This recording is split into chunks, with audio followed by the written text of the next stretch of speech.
Good afternoon, morning. It is Wednesday, my dudes, which means it's buyer's guide time, and there's actually been a not so insignificant double drop of specials this week from Madcatz and Thrustmaster. So we're going to focus on those because a lot of the other specials haven't been really that much updated. There is a new deal of the week that's probably going to blow your mind, but for the time being, like I said, we do have the Madcatz mega sale, which is on right now, which is across the product range, starting from basic mouse and headphones all the way to the very best of the best stuff. So I've picked a couple of their products to make suggestions to you, and then Thrustmaster similarly in the same sort of boat, but on the other side of peripheral land, has dropped a couple on there. It's like the T80 wheel, the GTB edition right now is 1.8. It's normally about 2.223, so there's some significant discount here, but I have selected more for the top 10. So without further ado, let's dive straight into it.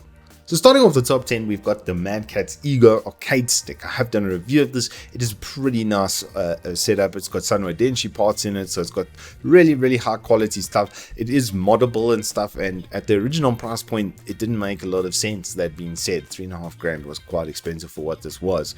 But now, at the new price of 2,200 Rand, you're basically paying for the Sunray Denshi parts plus a generic enclosure, which works pretty damn well. So if you were looking at getting one of these, the discount is significant. It's like, 1,300 Rand off.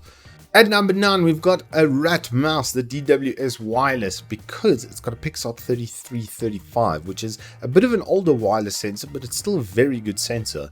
And if you like rat products at all, then this is the mouse that I would suggest. It's got enough customization that you're going to feel good about it. It is a heavier boy, so as a rat user, I'm sure you are well aware of that. But Bluetooth and 2.4 gigahertz on this at 1.3 with that sensor is pretty damn good. I believe it does need AA batteries in order to put it into them, but you're going to get about 300 hours worth of battery life because there's no like superfluous LEDs or anything on it. So it seems pretty decent. I'll just look into it maybe with a review or two, but if you are a rat fan, then this seems like the best one.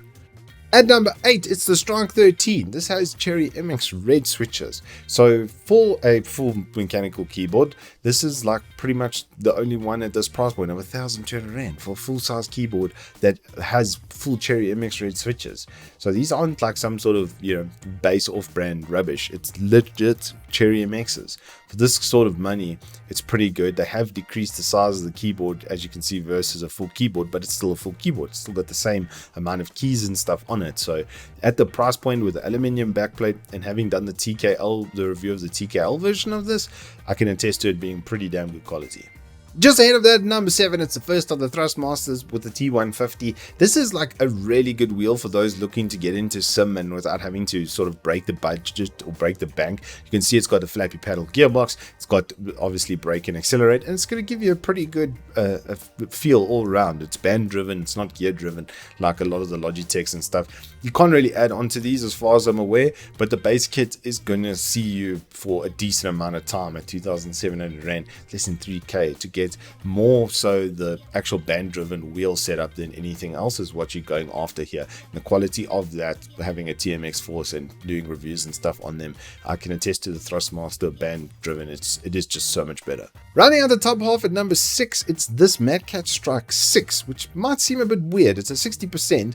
It is a full mechanical, and it is also fully backlit for 700 Rand. That already seems like a pretty good deal, but why is it so high on the list? Well, it's actually because they have replaceable switches. So if anything does go wrong with this, you'll be able to replace your switches. Even though they are north facing LEDs, it looks like they are still using a normal dipole setup. So you are going to be able to buy whatever switches you feasibly would want and then put them into your 60% keyboard. So it's in its current format, it's a normal red, which is their own Madcatz switch, which it looks like a Cherry derivative. Maybe they've done something a bit similar over there, but for hot swappable at this sort of price, it's like unheard of. At number 5, it's the more serious T300 RS. This is now a full racing sim setup for less than 6k. You've got your clutch pedal, you can add on to this. It's got a couple of options that you can fiddle with. You can add on a gear lever, as far as I remember, H pattern and stuff onto it as well, but main thing is it's got a clutch. So if you want a clutch kick for your drifting, etc., then this is going to just touch that note. And the price right now, I mean, I think it's down from about $7,000 to $5,500, so a really significant amount of discount. And just ahead of that though, number 4, I had to put in the Force, because this is my wheel, this is what I use on the channel and stuff, and it's sort of my baseline point, and it's Xbox setup, so it interfaces with PC and with all of the ports really nicely. The wheel and everything is like super good quality. Like at the money, this was already pretty good at like $4,000. Now it's at 3, so it's like 25% off. It's a huge amount of discount right now, and this one comes highly suggested from me, especially if you're not over the top with the sim. If you just want to, you know, enjoy some Assetto and maybe do a little bit of dirt rally, etc., then this is going to be like absolutely perfect.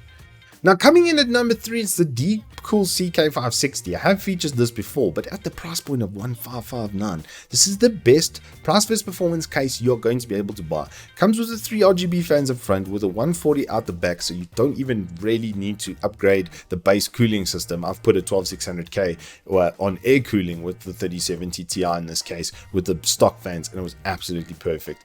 It passed both of its runs on the stress test on Firestrike, like no problem. 98.2% basically.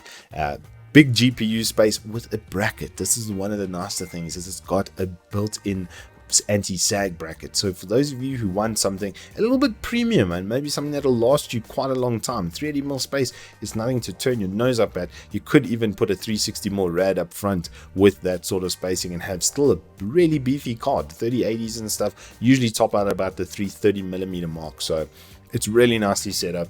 I have done a full review on this case. If you do want to see more, it is available on Evetech Tube. And in the number 2 spot this week, we've got Klevv Crass X 4000 MHz CL19. I believe they should also run at the 3600 CL18. If you do have an existing kit at that speed, these should match up. They should actually probably have the same XMP profile. This one's obviously just a higher binned version of their DDR4 DIMMs, so that's why I could do 4000 MHz CL19. Have used the 4000 MHz CL19 on pretty much everything from Intel to AMD, and they work absolutely perfectly.